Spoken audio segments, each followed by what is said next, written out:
Hello, my classy people. It's Thursday morning. My name is, you got it, Wayne Bolden. He is your speed king, of course. Feel real good today. Feeling a little better. Was under the weather the last couple days for sure.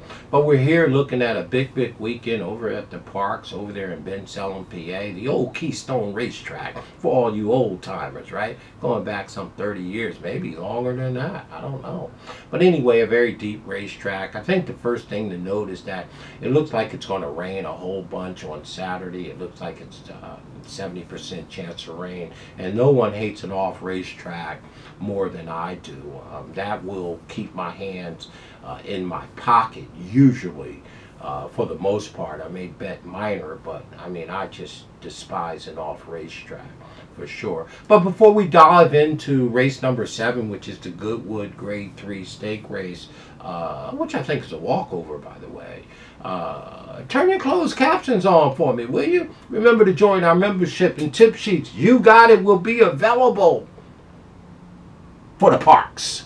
Email me, speedking24@yahoo.com, and any other track that you may think that you want to play, for sure, that it's not monsoon out there.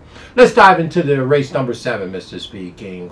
Kill all the noise. Race number 7 on the card is grade 3. It is the Goodwood, 1.5 miles. It's a marathon, $200,000, 3-year-olds and up, and it's a full field of 8. And to me, this is the most lopsided race of the entire 14 race card. Okay, race number 8 looks like a walk in the park. It looks like a lead pipe cinch. It looks like a lock. It looks like shooting fish in a barrel, however you want to put it. The number 6 horse next. Well, I don't know how this horse get beat. Okay, and again, he's 8-5 on the morning line next. He has 8 wins from 18 starts and 1/3 for 800,000. Cowan is doing the training, and again, the horse is by Not This Time.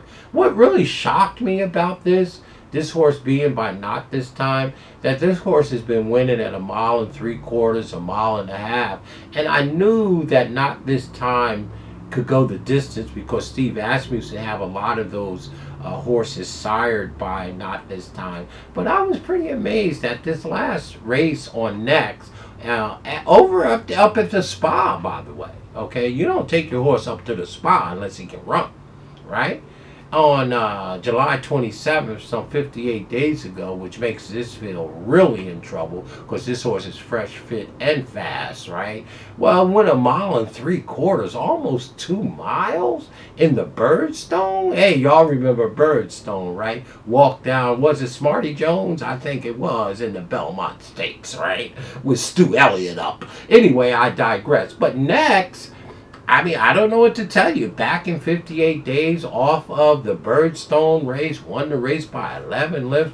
He's 8-5 on the morning line, and I don't know who's making these morning lines at Philadelphia at the parks, but this horse would be 1-5 and should be. This horse should stomp this field. No, you did not just said it. I mean, I don't know, Lynn Ragusin used to say a thing to me that I don't want to bet on him and I don't want to bet against him. I mean, if you like something else in the race and you're just throwing a few bucks in the race, well, that's fine. But you can't go in there with any confidence with a lot of money saying I'm going to bet against next, right? I mean, there's just no way.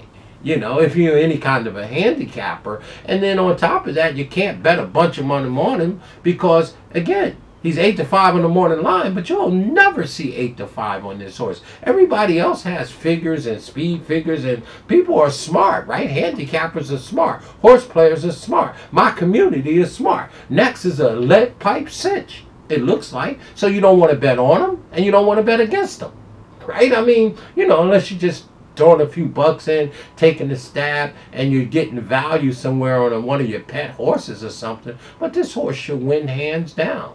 8 wins from 18 starts. Speed figures are off the chain. The pace numbers are off the chain. The horse runs darn near 2 miles, and this is 1.5 miles, so this is a breather for him. Because in the Birdstone, it was 1 3/4 miles. This horse should kill these horses. Okay? I mean, this is the most lopsided race of all 14 races, in my opinion. Next should be a lead pipe cinch here. The number 6 horse, extremely hard to beat. And my thing is, you don't want to bet on them, and you don't want to bet against them, right? You take your life into your own hand. Very strong contender here, and this horse should walk the dogs for sure. He should be whistling Dixie through the park. The number 6 horse looks like a lead pipe cinch to your Speed King. That being said, we do have to pick a second horse who's going to be on the lead, right, for a mile and a half. Riding with Biden. Well, no political pundits there. I ain't riding with no one other than the Common Sense Party. The number 3 horse, Riding with Biden. 3-1 on the morning line. Hey, nice horse in his own right. 9 wins from 24 starts, 5 seconds, 2/3 for 500,000. Hello, this 5-year-old by Constitution on the back end by the late great Medaglia, trained by the late great Bobby Franco. Hey, it's Robert Reed Jr. Don't put nothing by him. He's clicking at 24%. Got my boy Paco in the arm together. They're 38%. This horse would be on the lead at 3-1. Hey, should be a lot bigger than that to be trying to beat next for me. But that being said, he is our second pick here. The number 3 horse, Riding with Biden, the speed of the speed. Maybe he'll try to lollygag on the front end.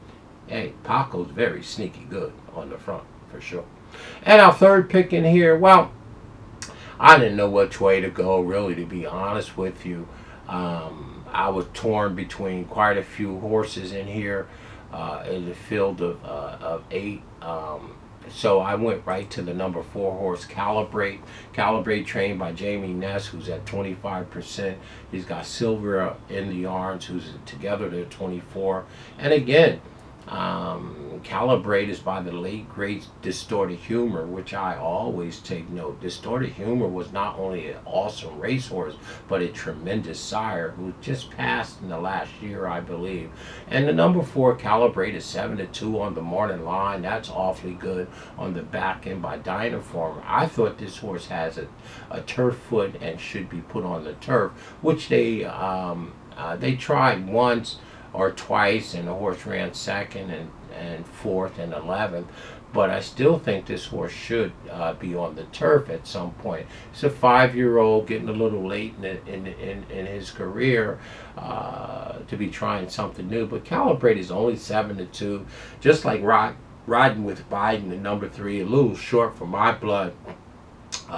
If I'm going to be taking him against a monster like next. But that being said, he is our third pick in here for sure. Am I going to give you a 4th horse superfecta to round out in here? Well, if I had to give you a superfecta, maybe it would be the number 2 horse, Valor Blue, okay, to suck up underneath. So race number 7, the Goodwood, looks like it's good measures pressed down, shaken together for the number 6 horse, Next. Next looks like a lead pipe cinch, and I think the morning line guy is just being too kind, making this horse 8-5. Everybody in the country has speed figures. Everybody in the country has some sort of database, and when you have a horse that's this good, there's no way your database don't pick up that Next looks like a lead pipe cinch in here. The number 6 horse in the Goodwood should walk the dogs here. So for us, it's 6, 3, 4 in that order. If you need a 4th horse, throw the 2 underneath, but I don't think it much matter. The 6 horse should crush these. 6, 3, 4. Just like that. Race number 7. Beautiful. Bensil, PA. Next should crush them.